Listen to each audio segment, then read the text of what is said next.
Controversy ಇದ್ರೆ big boss ಮನೆಗೆ entry. ಒಬ್ಬೊಬ್ಬರ ಸಾಧನೆಯು ಅಬ್ಬಬ್ಬಾ.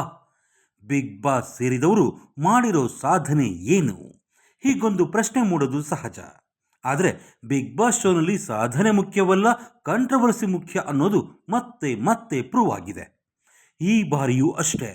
ಬಿಗ್ ಬಾಸ್ ಶುರು ಆಗಿದೆ. ಈ ಬಾರಿ 19 ಸ್ಪರ್ಧಿಗಳಿದ್ದಾರೆ. ಬಿಗ್ ಬಾಸ್ ಮನೆ ಒಳಗೆ ಹೋಗಿರೋ ಒಬ್ಬೊಬ್ಬರ ಕಥೆಯಲ್ಲೂ ಕಾಂಟ್ರವರ್ಸಿಗಳೇ ತುಂಬಿ ತುಳುಕ್ತಾ ಇವೆ. ಡಾಗ್ ಸತೀಶರ ದಾಖಲೆ ನೋಡಿ. ಡಾಗ್ ಬ್ರೀಡರ್ ಅಂತಾನೆ ದೊಡ್ಡ ಹೆಸರು ಮಾಡಿರೋ ಈತ ನನ್ನ ಬಳಿ 100 ಕೋಟಿ ಡಾಗ್ ಇದೆ ಅಂತ ಹೇಳಿ ಫೇಮಸ್ ಆಗಿದ್ದ. ಇಡಿ ಅವರೆಲ್ಲ ಬಂದು ಚೆಕ್ ಮಾಡೋ ಹಾಗೆ ಫೇಮಸ್ ಆಗಿದ್ದ. ಸುಳ್ಳು ಹೇಳಿ ಫೇಮಸ್ ಆದವನೀಗ ಬಿಗ್ ಬಾಸ್ ಸೆಲೆಬ್ರಿಟಿ. ಗಿಲ್ಲಿ ನಟ ಕಾಮಿಡಿಗಿಂತ ಹೆಚ್ಚಾಗಿ ಸಿಕ್ಕಿದ್ದಕ್ಕೆಲ್ಲ ವಿಚಿತ್ರ ವಿಚಿತ್ರ ಟರ್ನು ಟ್ವಿಸ್ಟು ಕೊಟ್ಟು ಅದನ್ನೇ ಕಾಮಿಡಿ ಮಾಡೋನು. ಕಾಮಿಡಿ ಕಿಲಾಡಿಗಳು, ಭರ್ಜರಿ ಬ್ಯಾಚುಲರ್ಸ್, ಕ್ವಾಟ್ಲೆ ಕಿಚನ್ ಇತ್ಯಾದಿ ಇತ್ಯಾದಿ ನೆನಪಿಸ್ಕೊಂಡ್ರೆ ಗಿಲ್ಲಿ ನಟ ಯಾರು, ಅವನ ಟ್ಯಾಲೆಂಟ್ ಏನು ಅನ್ನೋದು ಗೊತ್ತಾಗುತ್ತೆ. ಕಾಮಿಡಿಗಿಂತ ಈತ ತರ್ಲೆ ತಿಕ್ಲಾಟ ಮಾಡಿಕೊಂಡೇ ಫೇಮಸ್ ಆಗಿದ್ದ ವ್ಯಕ್ತಿ. ಮಾಳು ಅದೇ ರೀ, ನಾ ಡ್ರೈವರ ನೀ ನನಲವ್ವರ ಹಾಡಿನ ಮೂಲಕ ಸಂಚಲನ ಮಾಡಿದ್ದ ವ್ಯಕ್ತಿ. ಮಾಳು ನಿಪನಾಳ. ಉತ್ತರ ಕರ್ನಾಟಕದ ಪ್ರತಿಭೆ. ಯೋಗರಾಜ್ ಭಟ್ ಅವರ ಕರಟಕ ದಮನಕ ಸಿನಿಮಾದಲ್ಲಿ ಹಿತಲಕ ಕರಿಬೇಡ ಮಾವ ಹಾಡನ್ನು ಸಹ ನಿಪನಾಳನೇ ಹಾಡಿರೋದು.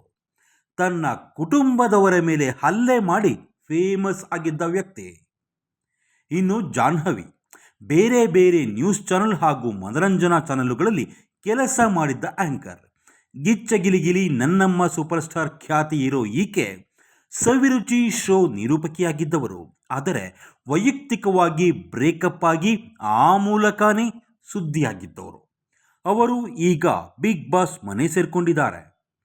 ಇನ್ನು ಧ್ರುವಂತ್, ಈತ ಮುದ್ದುಲಕ್ಷ್ಮಿ ಸೀರಿಯಲಿನಲ್ಲಿ ನಟಿಸ್ತಾ ಇದ್ದಾನೆ ಅನ್ನೋದು ಗೊತ್ತಾಗಿದ್ದು ಈತನ ಮೇಲೆ ಇನ್ನೊಬ್ಬ ನಟಿ ಲೈಂಗಿಕ ಕಿರುಕುಳ ಆರೋಪ ಮಾಡಿದಾಗ ಈತನ ಮೇಲೆ ರೇಪ್ ಕೇಸ್ ಕೂಡ ಇದೆ. ಚಂದ್ರಪ್ರಭಾ ಅನ್ನೋ ಮಜಾ ಭಾರತ, ಗಿಚ್ಚಗಿಲಿಗಿಲಿ, ಮಜಾ ಟಾಕೀಸ್ ಇತ್ಯಾದಿ ರಿಯಾಲಿಟಿ ಶೋ ಖ್ಯಾತಿಯ ವ್ಯಕ್ತಿ. ಇತ್ತೀಚೆಗೆ ಗಾರೆ ಕೆಲಸ ಮಾಡಿಕೊಂಡು ಬದುಕ್ತಿದ್ದೇನೆ, ಟಿವಿ ಶೋಗಳೇ ಇಲ್ಲ ಅಂತ ಹೇಳಿದ್ದು ದೊಡ್ಡ ಸುದ್ದಿಯಾಗಿತ್ತು. ಈತನ ಮೇಲೆ ಹಿಟ್ ಅಂಡ್ ರನ್ ಕೇಸ್ ಇದೆ. ಇನ್ನೊಬ್ಬ ನಟಿ ಅಶ್ವಿನಿ ನಟಿಸಿರೋದು 2-3 ಸೀರಿಯಲ್ ಆದರೂ ಈಕೆ ತನ್ನ ತಂದೆ ತಾಯಿ ಕುಟುಂಬದಿಂದ ದೂರ ಇದ್ದಾರಂತೆ. ಅದರಿಂದಾನೇ ಬಿಗ್ ಬಾಸ್ ಮನೆ ಸೇರೋ ಕ್ವಾಲಿಟಿ ಸಿಕ್ಕಿದೆಯಂತೆ. ಇನ್ನು ರಕ್ಷಿತಾ ಶೆಟ್ಟಿ ಕೆಟ್ಟ ಕೆಟ್ಟ ಕನ್ನಡ ಮಾತನಾಡಿದ್ದಕ್ಕೆ ಫೇಮಸ್ ಆಗಿದ್ದಾರೆ. ಇತ್ತ ಕಾಕ್ರೋಚ್ ಸುದಿ ಯಾವಂದ್ರಿ ಬಿಗ್ ಬಾಸ್ ಶೋಗೆ ಬರ್ತಾನೆ, ಕೆಲಸ ಇಲ್ದೋರು ಬರಬೇಕಷ್ಟೇ ಅಂತ ಕಾಂಟ್ರವರ್ಸಿ ಮಾಡಿ ಸುದ್ದಿಯಾಗಿದ್ದ ನಟ. ಕ್ರೈಮ್ ಕೇಸುಗಳಿಗೆ ಹೋಲಿಸಿದ್ರೆ ಇವರದ್ದೊಂಥರ ಡಿಫ್ರೆಂಟ್ ಕೇಸು. ಇಷ್ಟು ಜನ ಕಾಂಟ್ರವರ್ಸಿಗಳಿಂದಲೇ ಸುದ್ದಿಯಾಗಿ ಬಿಗ್ ಬಾಸ್ ಮನೆ ಸೇರಿದ್ದಾರೆ. ಸದ್ಯದ ಮಟ್ಟಿಗೆ ಸೀರಿಯಲ್ ನಟಿಯರಾದ ಕರಿಮಣಿ ಸೀರಿಯಲ್ ಖ್ಯಾತಿಯ ಸ್ಪಂದನ ಸೋಮಣ್ಣ, ಮನದ ಕಡಲು ಚಿತ್ರದ ಹೀರೋಯಿನ್ ಆಗಿದ್ದ ರಾಶಿಕಾ ಶೆಟ್ಟಿ, ಸಿಲ್ಲಿಲಲ್ಲಿ ಖ್ಯಾತಿಯ ಮಂಜು ಭಾಷಿಣಿ, ಯೂಟ್ಯೂಬರ್ ಮಲ್ಲಮ್ಮ, ಕೊತ್ತಲವಾಡಿ ಹೀರೋಯಿನ್ ಕಾವ್ಯ ಶೈವ, body builder Karibasappa, Dhanush, Ashwini Gowda, Abhishek, RJ Sumanth ಅವರ ಮೇಲೆ ಕಾಂಟ್ರವರ್ಸಿ ಇಲ್ಲ.